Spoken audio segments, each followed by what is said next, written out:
नमस्कार दर्शक मित्रों, वेलकम टू मेडिक टॉक्स। तो आज हम पढ़ेंगे ये तीन topic, anaemia, polycythaemia and jaundice.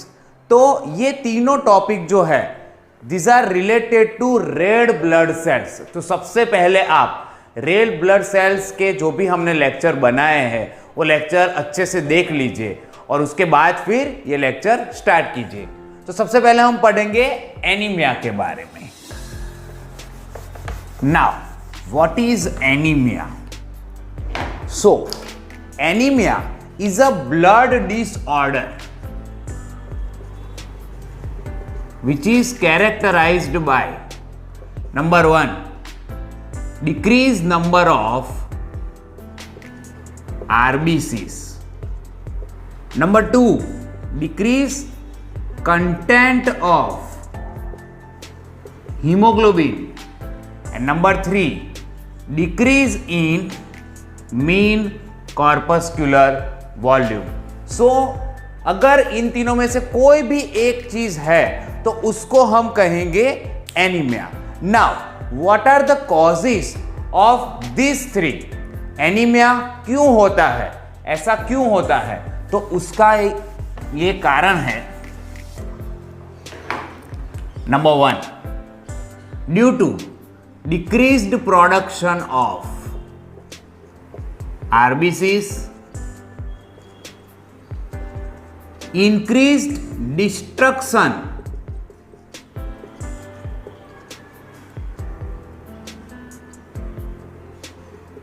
of RBCs, and number 3, increased loss of blood from the body.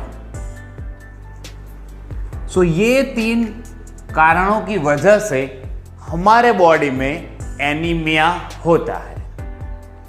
Now तो अब हम देखेंगे क्लासिफिकेशन ऑफ एनीमिया।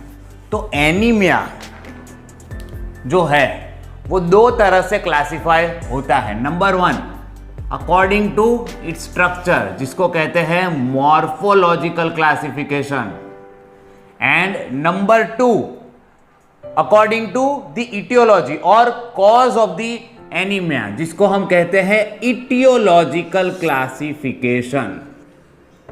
ओके, तो ये दोनों अब हम डिटेल में पढ़ेंगे। तो सबसे पहले हम पढ़ेंगे मॉर्फोलॉजिकल एनीमिया। तो मॉर्फोलॉजिकल कौन कौन से है? तो ये है नंबर 1, नॉर्मोसाइटिक, नॉर्मोक्रोमिक, यानी कि जिसमें जो रेड ब्लड सेल है उसकी साइज और उसका जो कलर है वो नॉर्मल है, लेकिन जो रेड ब्लड सेल्स का नंबर है वो कम होगा। दूसरा है नॉर्मोसाइटिक हाइपोक्रोमिक, यानी कि जिसमें रेड ब्लड सेल है उसकी साइज तो उतनी ही रहेंगी लेकिन उसका जो कलर है वो कलर डाउन होगा, यानी कि वो जो रेड है, रेड कलर से वो पिंकिश होगा, हाइपोक्रोमिक होगा। तो नॉर्मोसाइटिक, नॉर्मोक्रोमिक हम कब देखते हैं? जब हेमरेज होता है तब होता है। नॉर्मोसाइटिक हाइपोक्रोमिक कब होता है? जब विटामिन B12 डेफिशिएंसी होती है तब ये होता है। नाउ तीसरा है मैक्रोसाइटिक एंड हाइपोक्रोमिक, यानी कि जो रेड ब्लड सेल है उसकी साइज बढ़ गई है और उसका कलर जो है वो कम हुआ है। ऐसा anaemia generally vitamin B12 deficiency में देखा जा सकता है। और लास्ट है माइक्रोसाइटिक हाइपोक्रोमिक, के जिसमें रेड ब्लड सेल जो है उसकी साइज कम होगी और उसका कलर भी रेड से कम होगा, पिंकिश होगा। सो ये जो माइक्रोसाइटिक है वो आयरन डेफिशिएंसी एनीमिया में होता है। तो this is the morphological classification. अब हम देखेंगे इटियोलॉजिकल क्लासिफिकेशन। तो कौन कौन से ऐसे कॉजेस है कि जिसकी वजह से एनीमिया होता है? इटियोलॉजिकल। तो ये है हेमरेज। तो जब भी बॉडी में से ब्लड लॉस होता है तब हम जानते हैं कि आरबीसीज का भी लॉस होता है, तो उसकी वजह से जब एनीमिया हो तो उसको कहते हैं haemorrhagic anaemia, anaemia due to haemorrhage. Now this haemorrhage can be acute और क्रोनिक। तो एक्यूट हेमरेज जनरली कब होता है? जब भी कोई रोड ट्रैफिक एक्सीडेंट हो या कोई ट्रोमा हो, तो बहुत सारा ब्लड है जो बॉडी से बह जाता है, जिसको हम कहते हैं हेमरेज, एक्यूट हेमरेज। तो इस कंडीशन में क्या होगा? ब्लड के बह जाने के कारण आरबीसी कम हो जाएंगे बॉडी में से ब्लड का वॉल्यूम भी कम हो जाएगा। उस कंडीशन में एनीमिया होगा। Now what is chronic haemorrhage? तो कई बार क्या होता है कि बहुत सारे क्रॉनिक डिजीज जैसे कि peptic ulcer, haemophilia, then chronic piles या फिशर्स, कई सारे पेशेंट को पाइल्स और फिशर्स की वजह से स्टूल में ब्लीडिंग होता है। तो ये सारे जो हेमरेज है इसको कहते हैं क्रॉनिक हेमरेज। तो इसमें क्या होता है? इसमें भी ब्लीडिंग होता है और ये ब्लीडिंग के कारण आरबीसीज कम होते हैं। तो ये दोनों है हेमरेजिक एनीमिया या एनीमिया ड्यू टू हेमरेज, ये दोनों उसमें इंक्लूड होते हैं। Now the second type is hemolytic anemia. Now, what is hemolysis? Hemolysis means destruction of RBCs.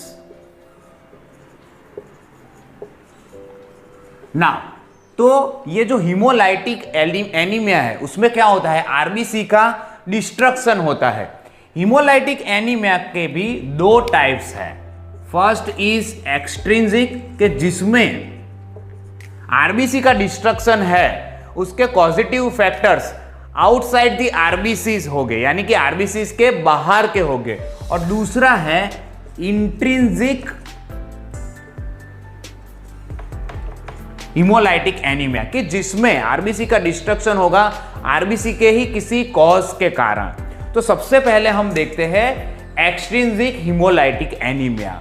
तो एक्सट्रिंसिक में क्या होगा कि आरबीसी के अलावा के जो फैक्टर होंगे, जो डिजीज होंगे, उसकी वजह से आरबीसी का डिस्ट्रक्शन होता है।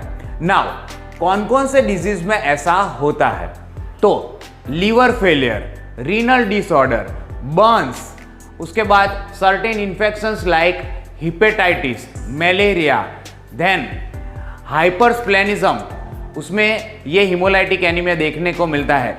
इसके अलावा presence of anti RH factor, presence of auto immune disorders, ये सारे कॉजेज की वजह से भी हीमोलाइटिक एनीमिया हो सकता है। नाउ अब हम देखते हैं इंट्रिंसिक हीमोलाइटिक एनीमिया। तो इंट्रिंसिक हीमोलाइटिक एनीमिया जो है वो कौन कौन से डिजीज में देखने को मिलते हैं? सबसे पहले intrinsic haemolytic anaemia means the causes is in RBC only, positive factors are due to RBC. तो क्या होता है इसमें? तो आरबीसी, हम जानते हैं कि आरबीसी जो है उसमें हीमोग्लोबिन होता है। तो हीमोग्लोबिन की जो चेन्स है वो जब एबनॉर्मल हो तो इंट्रिंसिक हीमोलाइटिक एनीमिया होता है। जनरली ये इनहेरिटेड होता है। तो क्या होता है इसमें? सो इंट्रिंसिक एनीमिया में दो टाइप्स हैं। Number one is sickle cell anaemia, जिसमें क्या होगा कि हीमोग्लोबिन की अल्फा चेन्स नॉर्मल होगी लेकिन बीटा चेन्स है वो एब नॉर्मल होगी। उसकी वजह से ये जो बीटा चेन है वो पॉलीमराइज होगी इनसाइड दी आरबीसी, और उसका पॉलीमराइजेशन होने के कारण आरबीसी क्रिसेंट शेप का हो जाएगा। क्रिसेंट शेप का होने के कारण it is like this, and उसका डायमीटर होगा ऑलमोस्ट 15 माइक्रोन। तो आरबीसी 15 माइक्रोन का है। जब भी ये कैपिलरीज में से पास होगा, कैपिलरीज का डायमीटर हम जानते हैं 5 से 8 माइक्रोन होता है। तो जब भी ये आरबीसी है, क्रिसेंट शेप का आरबीसी, जब भी कैपिलरीज में से पास होगा तो क्या होगा कि वो टूट जाएगा, यानी कि आरबीसी का डिस्ट्रक्शन हो जाएगा। So this is sickle cell anaemia. इसको हम हीमोग्लोबिन एस भी कहते हैं। ओके, तो अब क्या होगा कि आरबीसी का डिस्ट्रक्शन हो गया है, यानी कई बार जो स्मॉल कैपिलरीज है उसमें आरबीसी का डिस्ट्रक्शन होने के कारण इन्फाक्शन भी हो जाता है। नाउ दूसरा टाइप है थैलेसीमिया।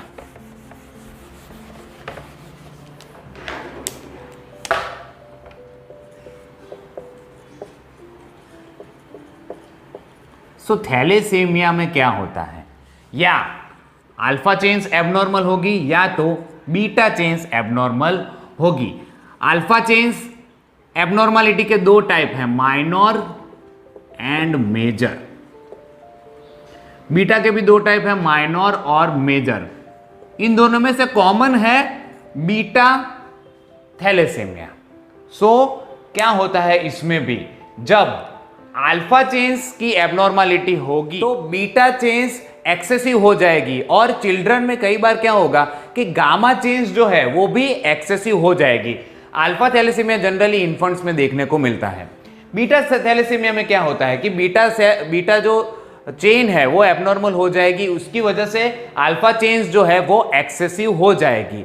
इन दोनों प्रकार के थैलेसीमिया में क्या होगा कि हीमोग्लोबिन के पॉलीमराइजेशन के कारण आरबीसी जो है वो इजीली डिस्ट्रक्टेबल हो जाएगा। आरबीसी डिस्ट्रक्शन होने के कारण ब्लीडिंग डिसऑर्डर हो सकता है या फिर इन्फार्क्शन हो सकता है, आरबीसी डिस्ट्रॉय हो जाता है।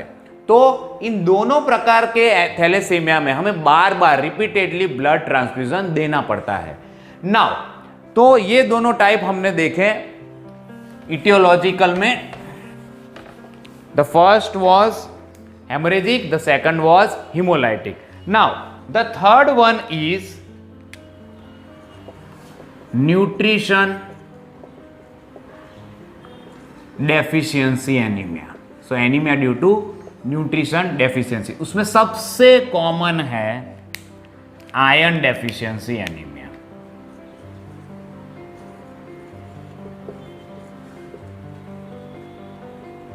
तो आयरन डेफिशिएंसी कब होती है, तो it is due to increase loss of blood,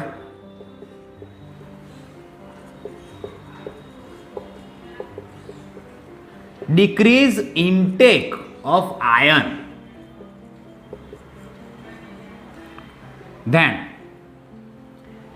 decreased or poor absorption of iron from the intestine, and last is due to increased demand in conditions like growth and pregnancy. तो ये चारों causes के कारण iron deficiency anaemia होता है। Now iron deficiency anaemia females में बहुत commonly देखने को मिलता है, क्योंकि फीमेल्स में एवरी मंथ मेंस्ट्रुअल लॉस होता है इसलिए।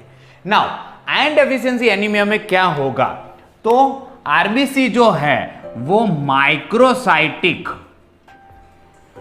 और हाइपोक्रोमिक हो जाएंगे। आयरन कम होने के कारण उसकी साइज कम हो जाएगी और कलर में भी चेंज आएगा, पेल हो जाएगा आरबीसी। नाउ दूसरा है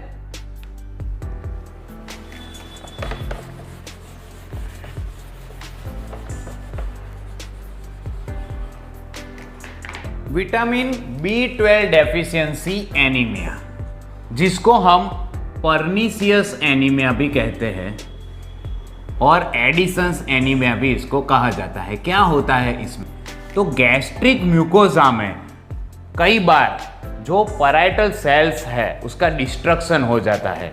एजिंग के कारण गैस्ट्रिक म्यूकोजा जो है जो एट्रोफाइड हो जाता है, तो ये पैराइटल सेल्स का डिस्ट्रक्शन हो जाता है, और उसकी वजह से क्या होता है, जो इंट्रिंसिक फैक्टर होता है वो इंट्रिंसिक फैक्टर नहीं बनता। तो ये जो इंट्रिंसिक फैक्टर है वो विटामिन B12 के एब्सॉर्प्शन के लिए बहुत ही जरूरी है। अगर विटामिन B12 का एब्सॉर्प्शन ही नहीं होगा तो क्या होगा, एनीमिया होगा। नाउ इस टाइप के एनीमिया में क्या होता है, जो आरबीसी है उसकी साइज बड़ी हो जाती है, यानी कि मैक्रोसाइटिक हो जाता है, और आइदर नॉर्मोक्रोमिक और हाइपोक्रोमिक वो बन जाता है. So the second one is due to vitamin B12 deficiency. Okay, इसको परनीसियस इसलिए कहते थे क्योंकि पहले इसका कॉज हमें मालूम नहीं था. इट वॉज अनट्रीटेबल, इनक्योरेबल, इसीलिए इसको परनीसियस एनीमिया ऐसा नाम दिया था. Now the third cause is deficiency of folic acid और फॉलेट, जिसको हम कहते हैं megaloblastic anaemia.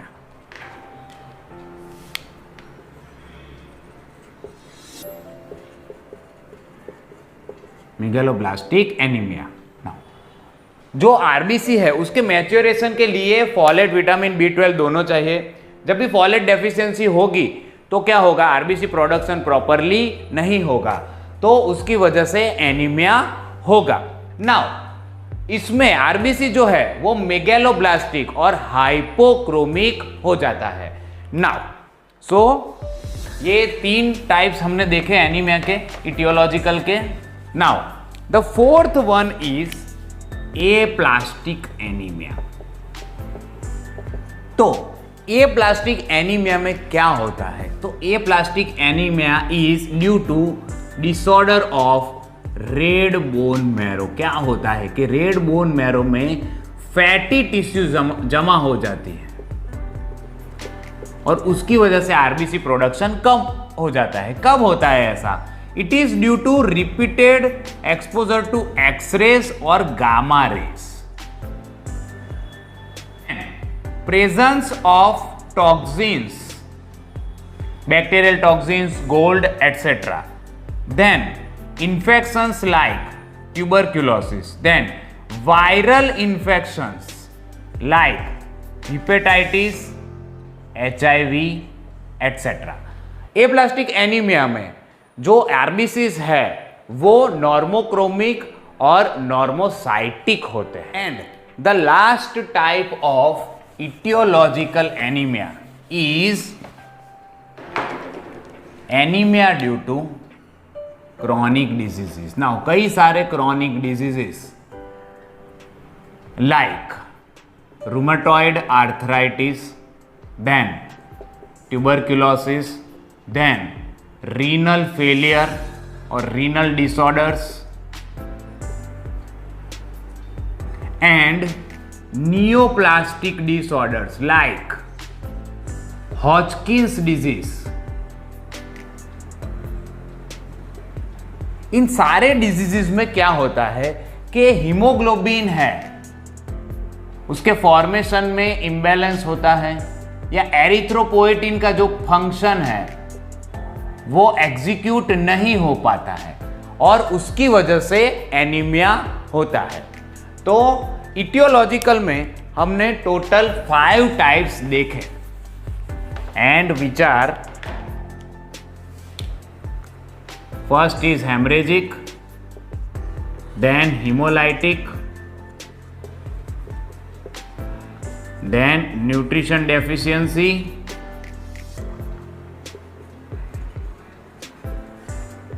Then aplastic anaemia, and last is anaemia due to chronic diseases. Now इसमें से सबसे कॉमन है iron deficiency anaemia and anaemia due to chronic diseases. तो अब हम देखेंगे signs and symptoms of anaemia. तो सबसे पहले जब भी पेशेंट को एनीमिया होता है तो अर्ली स्टेज में कौन कौन से साइन एंड सिम्टम्स आता है, तो सबसे पहले होता है weakness, fatigue,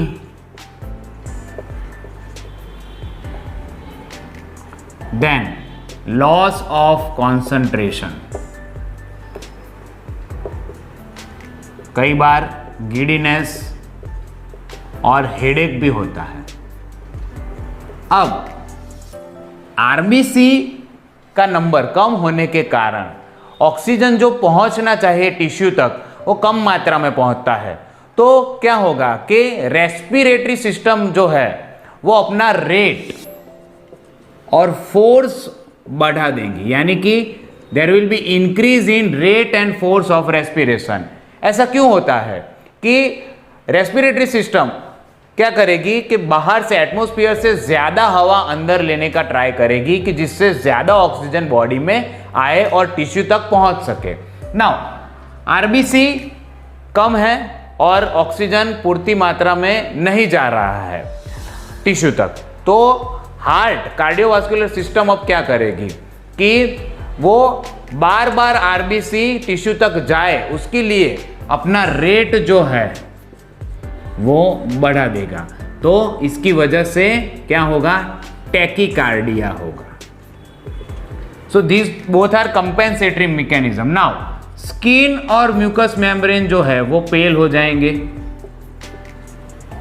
basal metabolic rate है बढ़ जाएगा, स्प्लीन का एनलार्जमेंट देखने को मिलेगा, किडनी का फंक्शन जो है वो डिस्टर्ब होगा, कई बार नोजिया वॉमिटिंग जैसी कंप्लेंट्स भी देखने को मिलेगी, कई बार सेक्सुअल फंक्शन भी बिगड़ता है।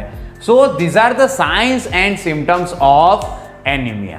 अब हम पढ़ेंगे पॉलीसाइथीमिया के बारे में। तो as the name suggest, polycythaemia में क्या होता है कि नंबर ऑफ आरबीसीज बढ़ जाता है। तो first of all polycythaemia, physiological polycythaemia कब होता है, जब पर्सन हाई ऑल्टीट्यूड पे जाता है या हाई ऑल्टीट्यूड यानी कि 10,000 से 17,000 फीट के ऊपर रहने वाले लोग, इन लोगों में क्या होता है, हाई ऑल्टीट्यूड के कारण ऑक्सीजन जो होता है उसका पार्शियल प्रेशर कम हो जाता है, और ये पार्शियल प्रेशर कम होने के कारण हाइपोक्सिया होता है।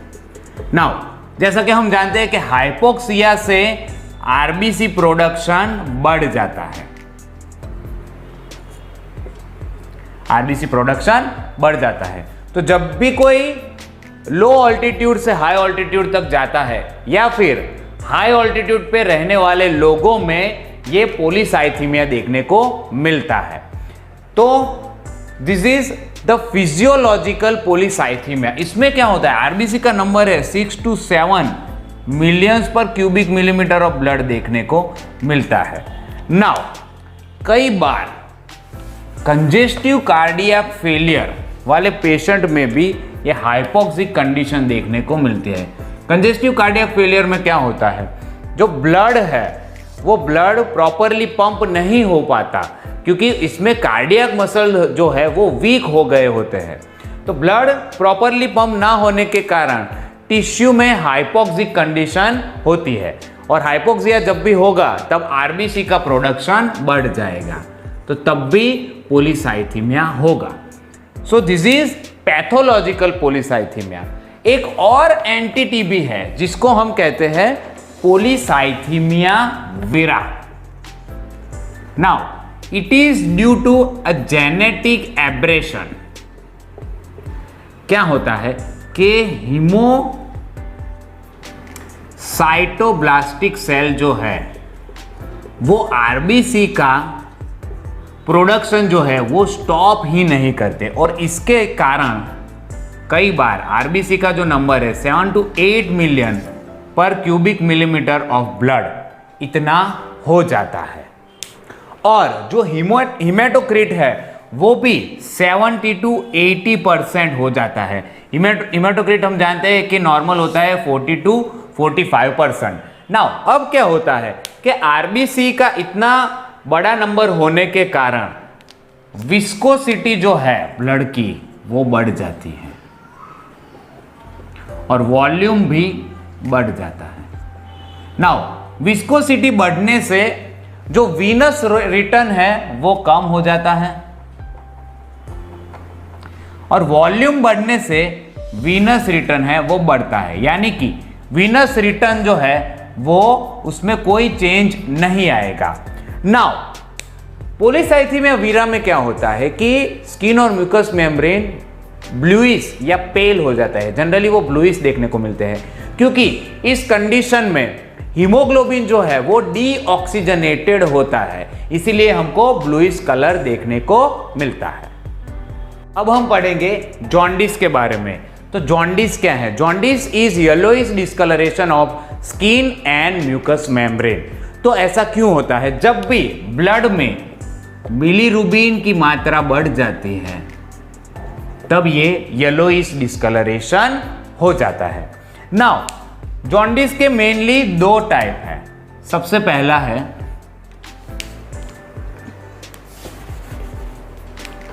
हीमोलाइटिक और दूसरा है ऑब्स्ट्रक्टिव जॉन्डिस।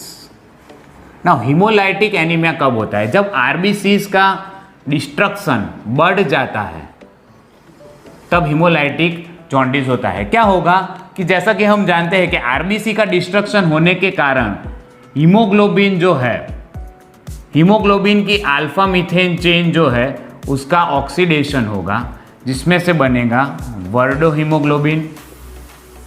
उसमें से आयन रिमूव होके बनाता है बिलीवर्डिन ग्लोबिन।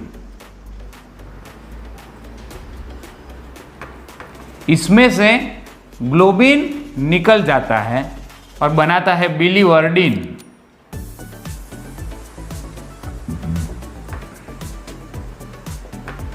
और बिलीवर्डिन का रिडक्शन होने के कारण बनता है बिलीरुबिन। जब भी आरबीसी का डिस्ट्रक्शन बढ़ जाएगा तो ये बिलीरुबिन जमा होने लगेगा। Now this bilirubin is unconjugated bilirubin. Now obstructive jaundice कब होता है? कि जब हिपेटिक सेल में कुछ डैमेज हो जाता है या फेलियर हो जाता है, या जो कॉमन बाइल डक्ट है उसका ऑब्स्ट्रक्शन हो जाता है। इसमें क्या होगा कि जो अनकॉन्जुगेटेड बिलीरुबिन है वो कॉन्जुगेटेड तो हो जाएगा, लेकिन ये दो फैक्टर की वजह से वो इंटेस्टाइन में नहीं जा पाएगा। यानी कि इसमें ऑब्स्ट्रक्टिव जॉन्डिस में जो बिलीरुबिन होगा वो होगा conjugated. So this is the main difference between haemolytic and obstructive jaundice. Now इसको डायग्नोस करने के लिए हम जनरली बिलीरुबिन, उनके कॉन्जुगेट और नॉन कॉन्जुगेट, अनकॉन्जुगेट बिलीरुबिन का लेवल्स चेक कराते हैं और लीवर फंक्शन टेस्ट भी कराते हैं। सो आज के लिए इतना ही। ये हमारा लेक्चर हम यहीं एंड करते हैं। Hope you like the lecture. Please like, share and subscribe my YouTube channel medic talks. Thank you very much.